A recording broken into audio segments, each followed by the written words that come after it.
What did I just watch?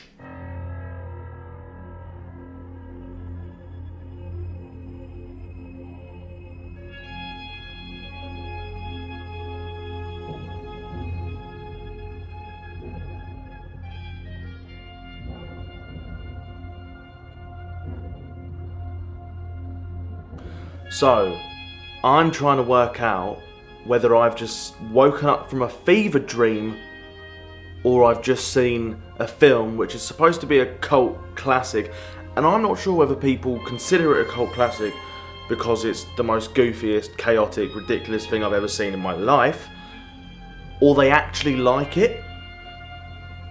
But, regardless, I'm here to talk about Highlander from 1986, which has the awesome tagline, "There can be only one," plus all the terrible sequels.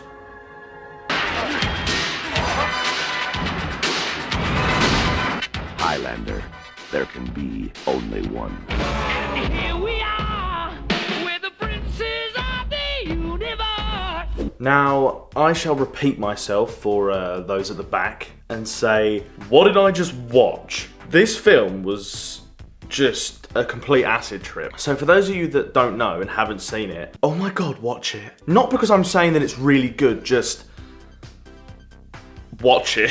So this chaotic mess follows the story of a bunch of immortals that essentially have to kill each other until the last man standing wins the prize. Hence the "there can be only one."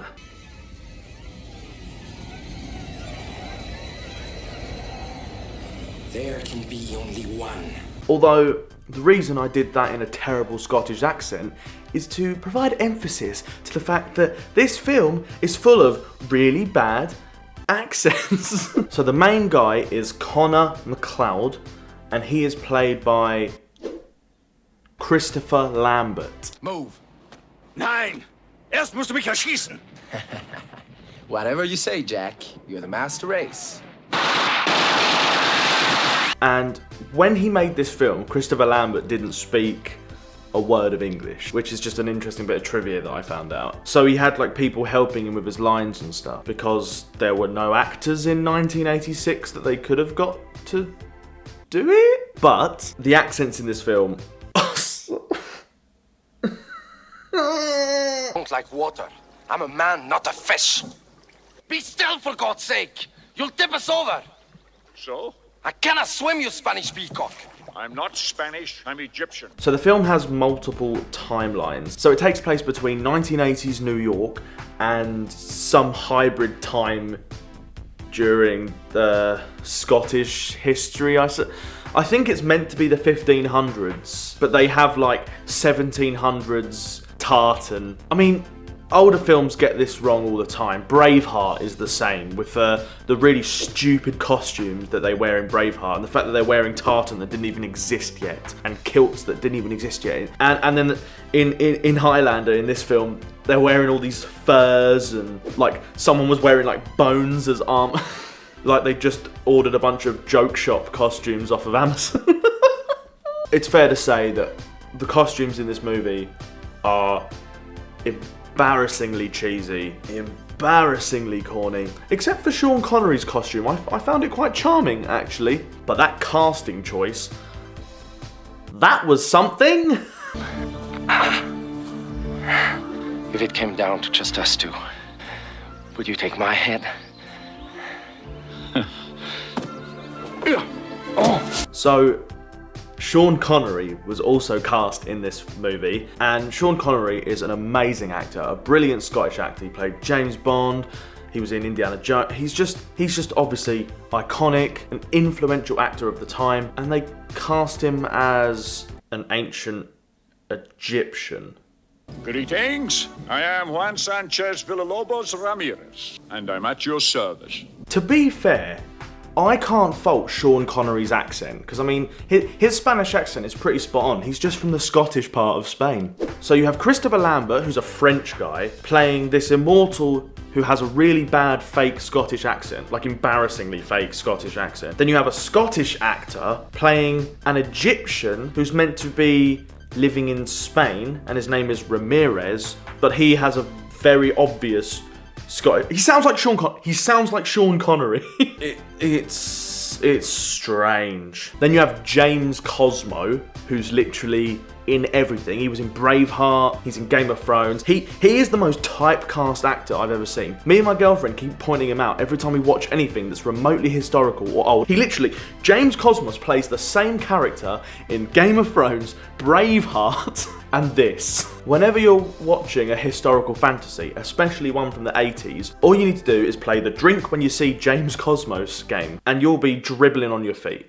I promise you. And of course we had Clancy Brown playing the Kurgan. Mom. And that was a performance. It's better to burn out than to fade away. All in all, this movie is a fever dream. It's the casting, the accents, the costumes, the whole aesthetic is madness. Then you have the direction choices. So the camera shots are all very like... It's like you're watching a music video, which is interesting because the director did direct music videos, award-winning music videos. And yeah, I believe that. I believe that. And the soundtrack and the score, some of the music is really good.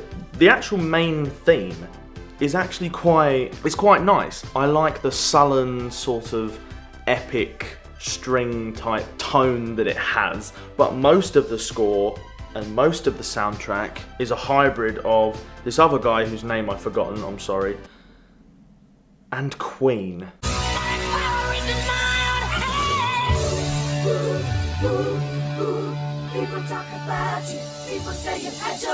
Yes, you heard me correctly. Queen. Freddie Mercury, Brian May, Queen. And and I didn't realise this, but a bunch of Queen songs were written for this movie. It's like finding out Ed Sheeran did the soundtrack for Sharknado.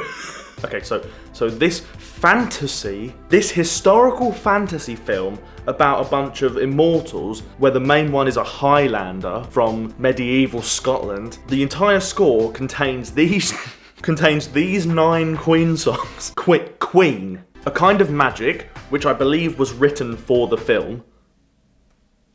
1 Year of Love, Who Wants to Live Forever, which I thought Freddie wrote because he was dying, but I think this was also written for the...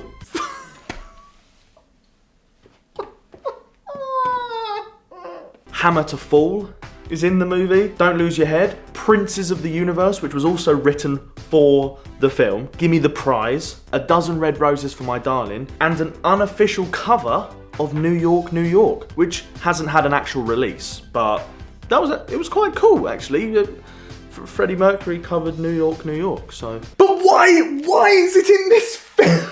To be fair, it was one of the best aspects of this. I feel like people are going to be really upset with me because I think a lot of people actually do like this film. I would like to put a question to those people though, and you can answer this in the comments. Why? Why? And I can't tell what I think is the worst thing about this film. I don't know if it's the really bad, goofy sword fighting, which reminds me of like a YouTube video from 2005 where a group of teenagers go to their local park and start slapping plastic lightsabers together. I can't tell if it's this flipping stunt double pretending to be an old man.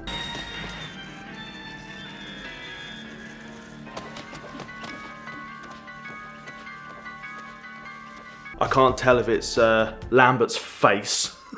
The tropey female character that kisses the main character and suddenly becomes his girlfriend, even though there was no chemistry or relationship development whatsoever. And this film is just full of weird moments. Like, there is this police officer, the woman that then becomes his girlfriend without any actual development whatsoever. And she's investigating the fact that Connor McLeod has this ancient sword that shouldn't exist. And she's a police officer. But luckily, she's also published a book titled A Metallurgical History of Ancient Sword Making. I guess learning metallurgy is a fun pastime for a police officer in the 80s. It's also really convenient for the case. To be honest, if you've got some acid on hand or maybe some crack and you want to have a good time and you want something to watch that will add to the effect, then Highlander's the one for you. It's on Netflix. But the interesting thing is it's actually a really cool fantasy concept. And I was hoping there was going to be more Scottishness in it. That's sort of why I watched it. I thought it was going to be like a sort of Scottish fantasy type thing. I didn't actually know that there was going to be modern day elements to it. I say modern. It's so 80s. It might be the most 80s thing I've ever seen. But I do like the idea of there being immortals from all over the world battling it out together so that there can be only one. There can be only one. It's a pretty neat concept. Its execution is just a drug-fueled nightmare. I mean, it is full of a lot of creative stuff, including the cinematography and the music. And then you have that really daft fight scene at the end,